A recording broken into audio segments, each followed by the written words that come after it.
ba'ov lidrosh. He went to that woman and he asked about to bring the body, the soul, not the body, of Samuel, the dead person, and he communicated with the dead, which is a violation of Jewish law. So these two reasons, he lost his kingdom. And his death, which is a description later on, is a committing homicide death, like suicide in a way, is a just horrific death, which again, he brings it up to show us there is a punishment, right away punishment and reward. For we take him in the highest esteem. I must say a comment over that whenever I hear any lecture of anyone who try to say bad things about David, I have a problem with that for two reasons. First reason, it's because how you use the prayer book, which filled with David prayers, and by the same token you say bad things about him. But also is another point.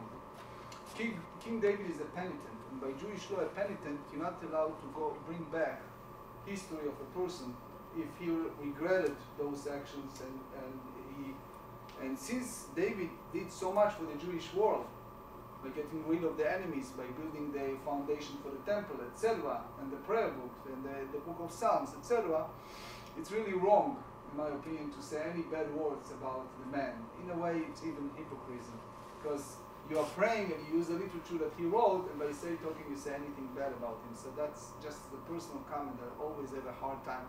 Once upon a time, years back, I walked out of a classroom, which was one of the rare occasions when the teacher was going on and on speaking about David. But chapter 21 in the book of Divrei Yamim, he's bringing here a very fascinating sentence, and he said, "Vayamod Satan al Israel."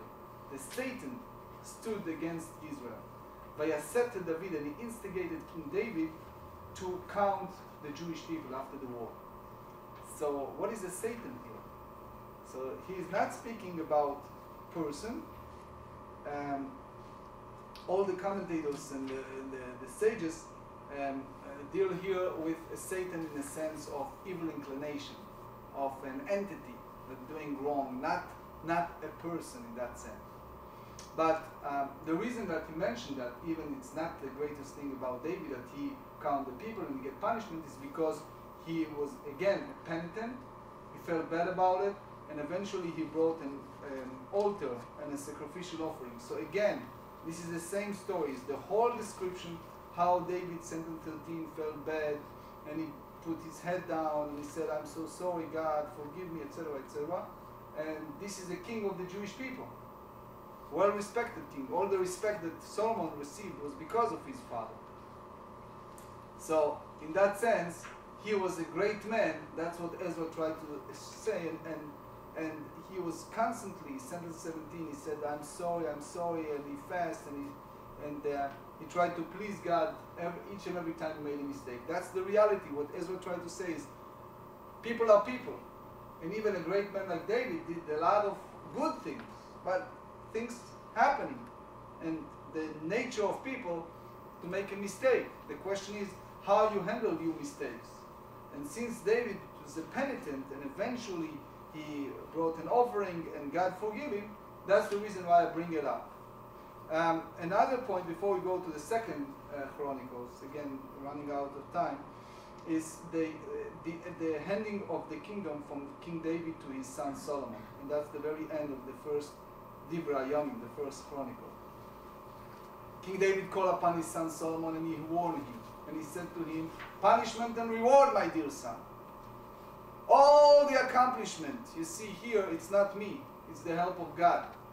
And God helped me. And David dedicates his wealth to build the temple. And he said to his son, look, you're about to take over. Nothing come easy, nothing come cheap. Be very careful. Serve God properly. Do the right thing and don't let your evil inclination, Yetzirah, controlling you. And he gave him a very clear indication of what's going to happen if he's not going to follow. And in a way, sometimes you feel like you go to people who went through a Holocaust and they build themselves from nothing, and you see them, in the prosperous business, and they live very modestly. Unfortunately, the children inherited, and they don't have any background of the struggling and suffering of the parents. And unfortunately, it happens sometimes that some of the children and the grandchildren messing up everything. The business, and the foundation of that is the lack of understanding of what's involved and how hard the parents work in order to make things happen.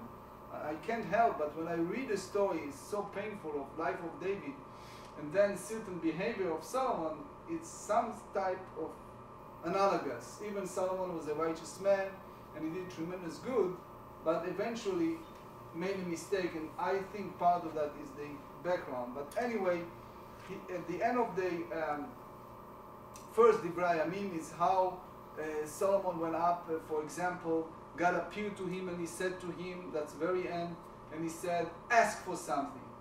And Solomon said, the only thing I ask at this point is wisdom. And in a way, God, quote unquote, was impressed. He didn't ask for wealth, he didn't ask for honor, he asked for wisdom, and God said to him, you're going to get both, you're going to get wisdom and honor and wealth.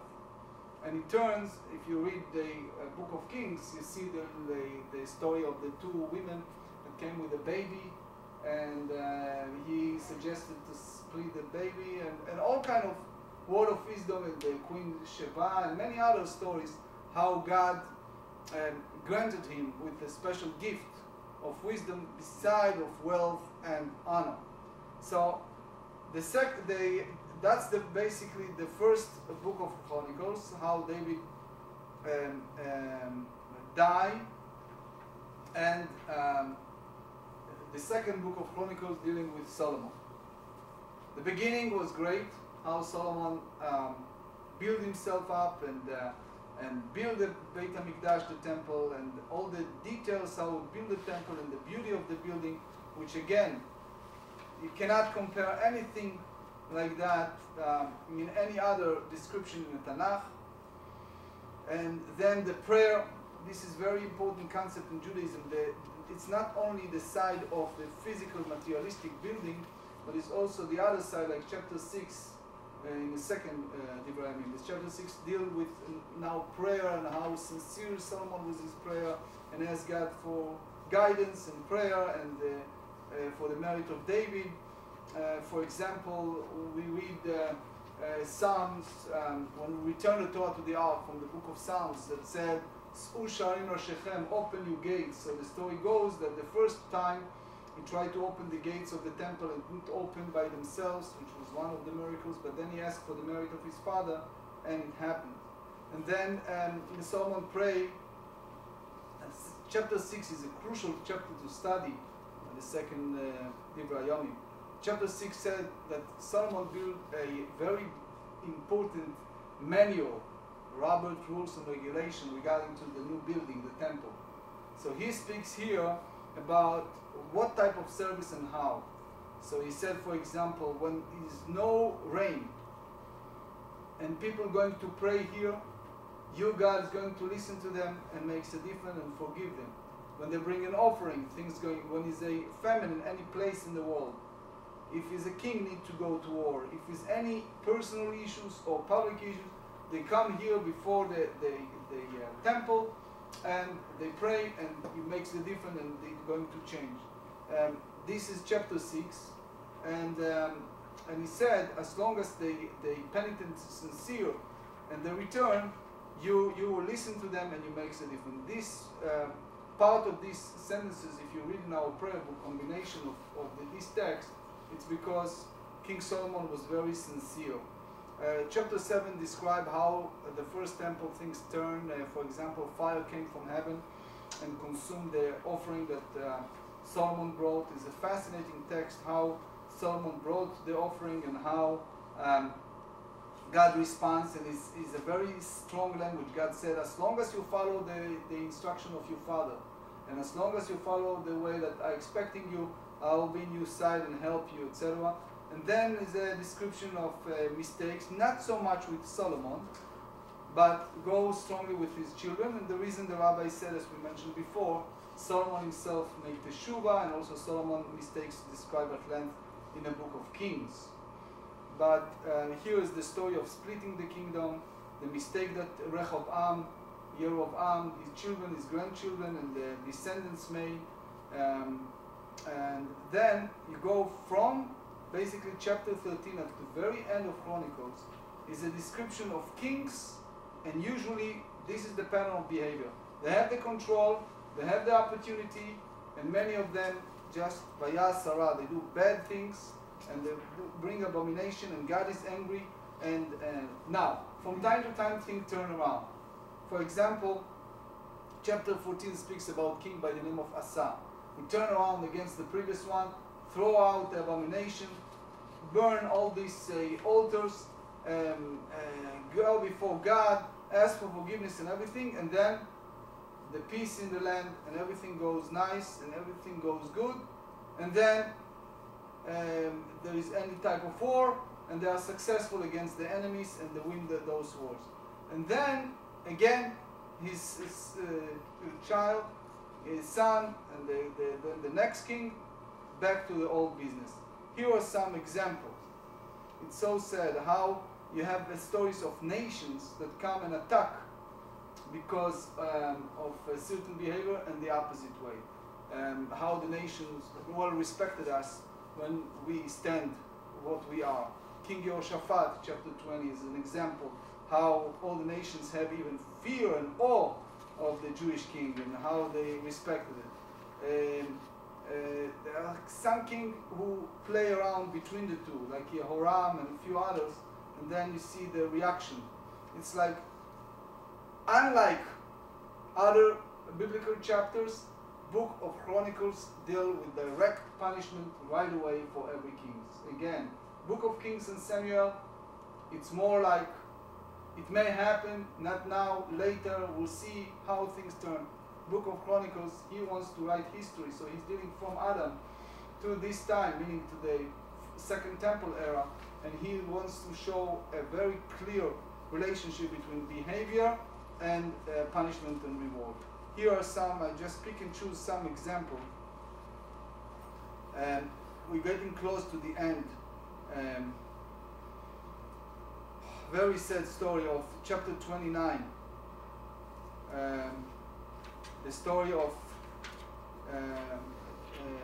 King Ahaz and King Menashe.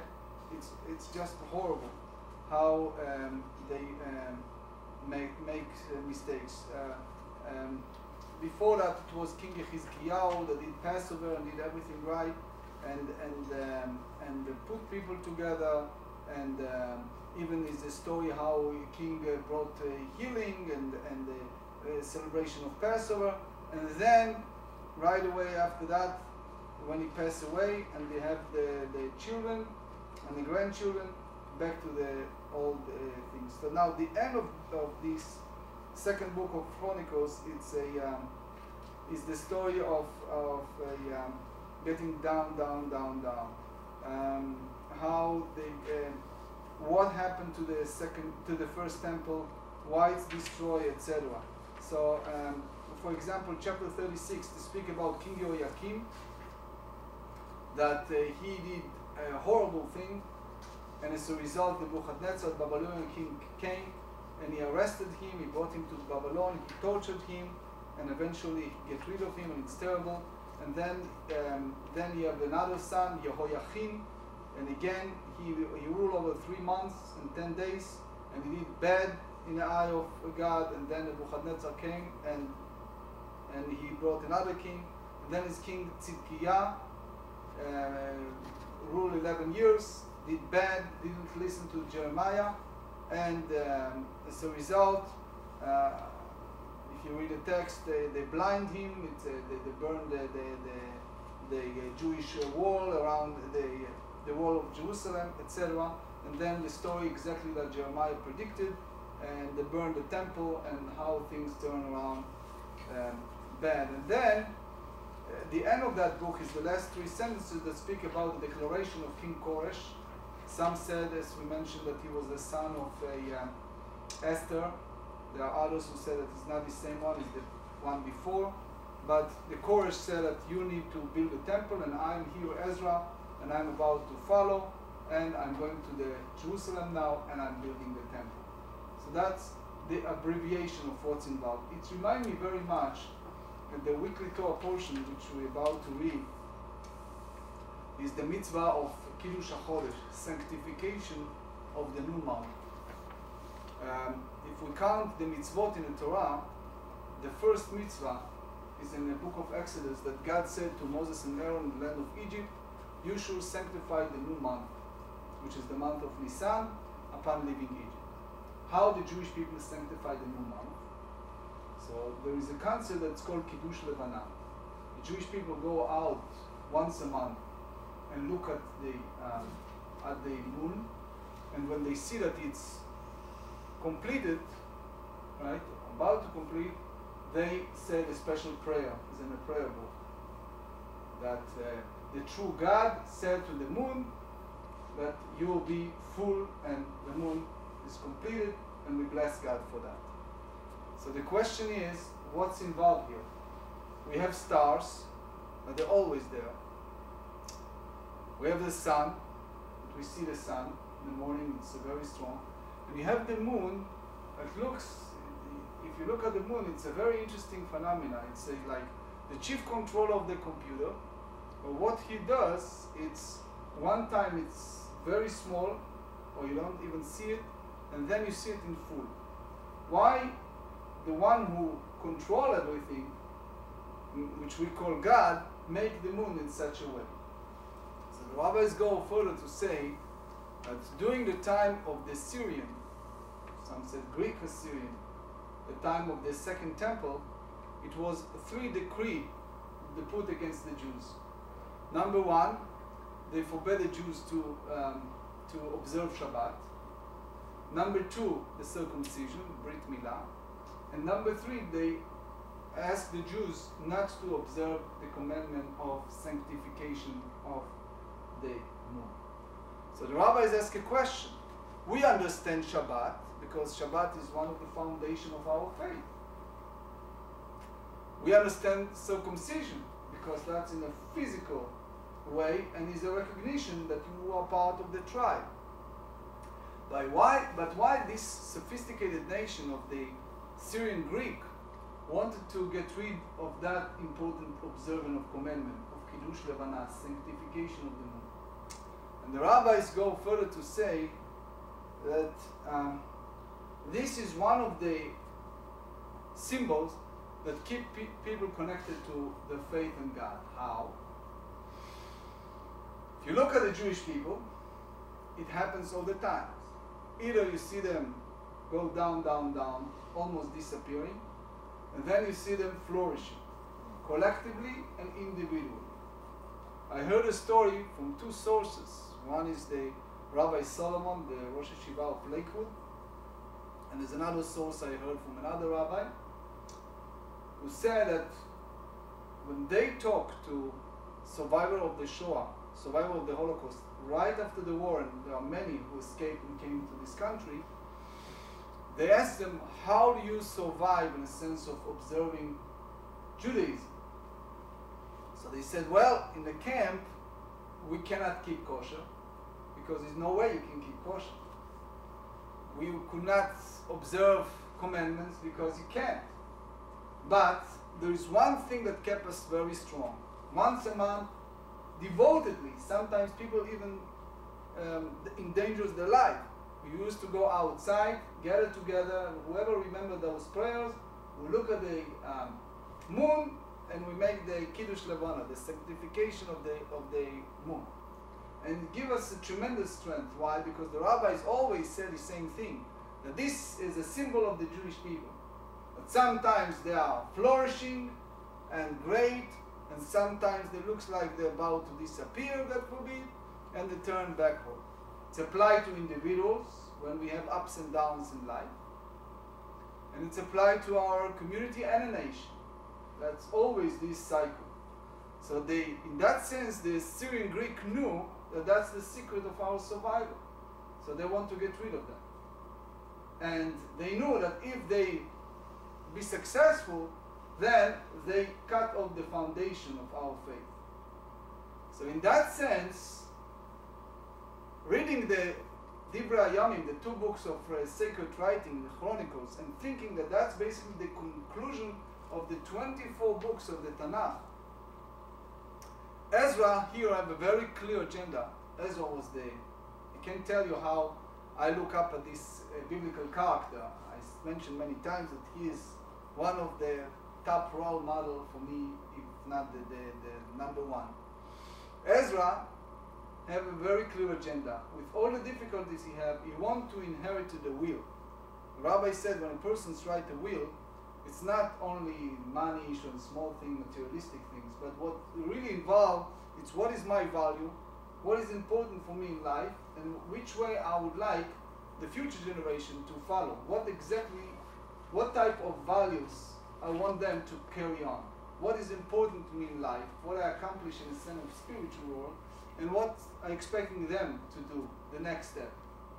In that sense, that's exactly what Ezra wants to carry on, to perpetuate. He wanted to take all these values that almost disappear in Babylon, between the exile and the story of the Jews losing the temple and burning the ashes of such a gorgeous building and seeing all the destruction. People about to lose their faith. So he wants to reinstitute the faith. He wants them to believe the same way as the moon. They believe in the mitzvah of HaChodesh Hazeh Lachem. This month is the rejuvenation, getting out of Egypt. It starts from fresh. He wants them to remember how people can carry a very important message, to understand who we are, where we came from, and where we're going to. So he needs to bring a short abbreviation of description, what really happened, not in a sense of just learning history, but what happened between Adam to this very moment. Why things turn in a certain way. There is a God, there is a creator, and he has a plan, and there is a certain pattern of behavior. If there are wrong choices that people make, including kings, there is a consequences. If it's a right things, then good things happen. But even the kings that make mistakes and penitent and repented and felt bad and make teshuvah, things turn for good. So in that framework, he put together diary from Adam to his time. And in that in mind, that's the reason why it's part of the sacred writing of the Tanakh and the conclusion of the Tanakh. Because there are certain places in Deuteronomy, for example, that are a little different than the other 4 books of Moses, because Moses wanted in that book to emphasize certain points, including the 10 Commandments, certain part that needs to be improved. In that sense, Ezra felt the same way. It's the whole story of Jewish history of the past few thousand years. I want people to eventually get to their mind to understand who is God, where is God standing in our lives, and what's the relationship in a sense of measure for measure from the beginning to our times. With the hope that with all of this learning, people will do tikkun olam, people will improve themselves and improve their lives. So that's the story of this book. And any questions, this is the time.